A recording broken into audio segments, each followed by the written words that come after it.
జీలకర్ర, శనగపప్పు, ఎండుమిర్చి, మిరియాలు, జీలకర్ర ఇవన్నీ తీసుకొని ఒక మిక్సీ జార్లో వేసి ముందుగా పొడి చేసి పెట్టుకోవాలి.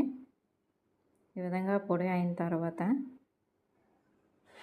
ముందుగా మనం చింతపండు నానబెట్టుకున్నాం, దాంట్లో టమాటా వేసి మెత్తగా మిక్స్ చేసేయాలి. చింతపండు ఇలా మెత్తగా పిసుకున్న తర్వాత స్టవ్ మీద ప్యాన్ పెట్టి దాంట్లోన ఆయిల్ వేసి హీట్ ఎక్కిన తర్వాత పోపు గింజలన్నీ వేసుకోవాలి. ఆవాలు, జీలకర్ర, ధనియాలు, ఎండుమిర్చి, వెల్లుల్లిపాయ, కరివేపాకు వేసి ఇలా పోపు వేగిన తర్వాత దాంట్లో ఇందాక చింతపండు చేసి ఉంచాం కదండి, అదనమాట ఇలాగ వేసుకోవాలి. దాంతోపాటు 2 గ్లాసులు మిక్స్ కూడా చేసుకోవాలి వాటరు. ఇలా 2 గ్లాసులు వాటర్ మిక్స్ చేసుకున్న తర్వాత దాంట్లో సాల్టు, రుచికి సరిపడా సాల్ట్ వేసుకొని దాంతోపాటు కొంచెం పసుపు కూడా వేసుకోవాలి.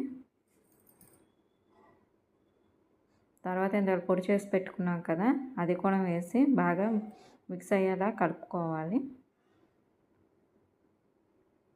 ఇది ఒక 2 నిమిషాలు మరిగిన తర్వాత స్టవ్ కట్టేయాలి.